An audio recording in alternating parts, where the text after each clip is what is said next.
What really happened in Jerusalem on the night of Al-Isra? Did Prophet Muhammad sallallahu alaihi wasallam met the prophets in their physical form and led them in prayer in the physical form? Or was it something else? This all happened before he ascended up through the Miraj journey. As I told you, Al-Isra journey is the night journey that is from Mecca to Jerusalem. And Al-Miraj is the ascension from that point onwards. This all happened on earth. But let's address the question that came from one of you, that did the prophets came in their real forms to meet Prophet Muhammad sallallahu alaihi wasallam? Or was it only their souls from Alam al-Barzakh?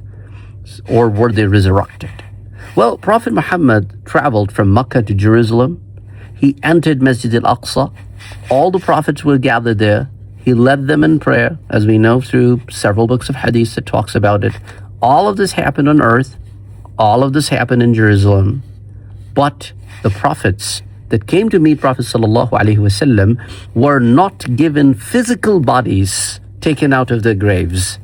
They were not resurrected back. It was not a dream either. We already talked about that. It was a physical meeting from the Prophet sallallahu alaihi wasallam's perspective, but the prophets were present in a real, conscious form, but non-physical form.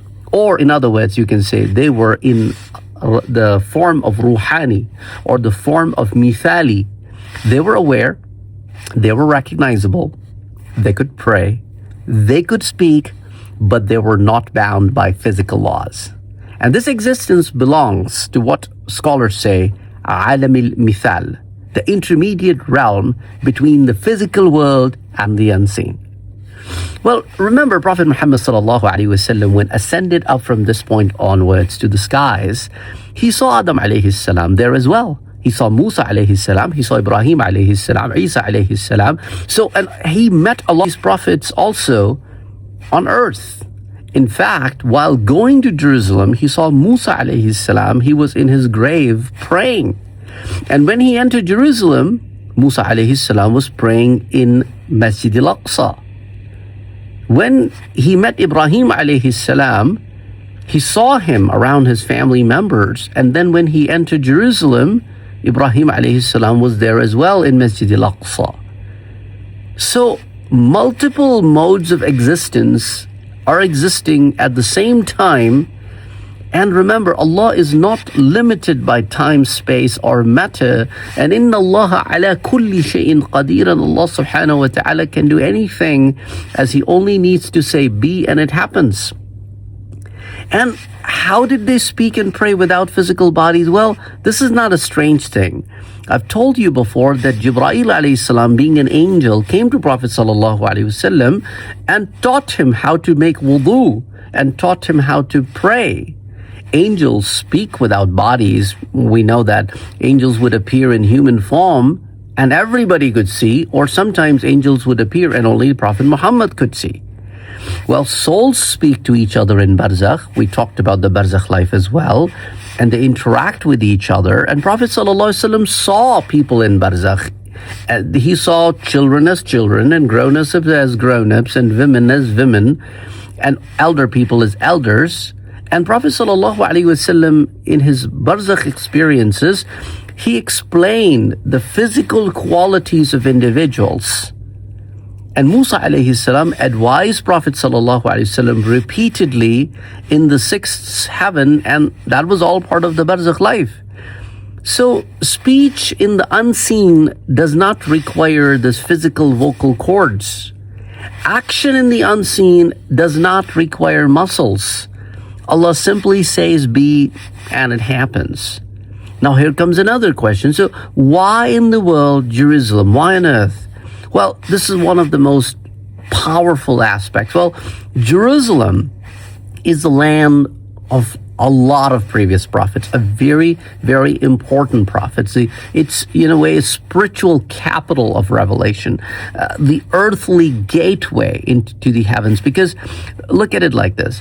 It is the Jerusalem from where Prophet ﷺ ascended up to the heavens. It is the Jerusalem where he descended down from the heavens.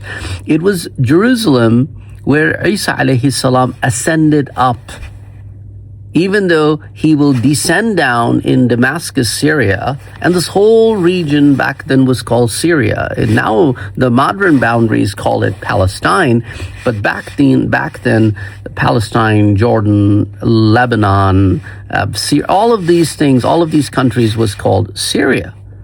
And by leading prayer on earth, Prophet Muhammad sallallahu alaihi wasallam was declared leader of all prophets. He was shown as the final messenger. He was given the handover of the divine leadership. And Jerusalem was the handover point because Jerusalem, as you know, is important for all Abrahamic faiths. And choosing Jerusalem as a handover point just makes a lot of sense. And then this journey continued onwards into the other realm, other dimensions, or into the heavenly journeys where he met the prophets.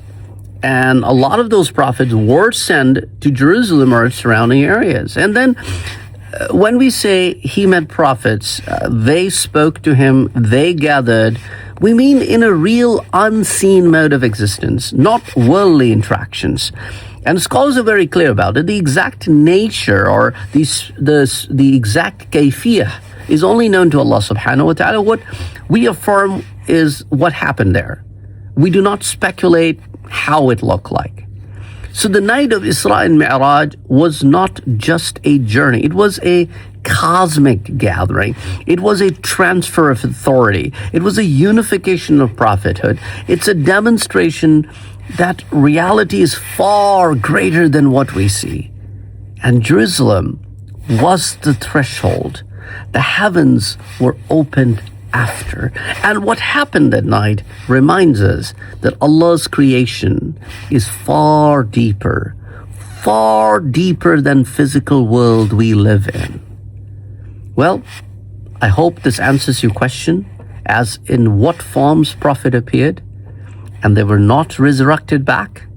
And remember, it is haram for the earth to do any harm to the bodies of the prophets.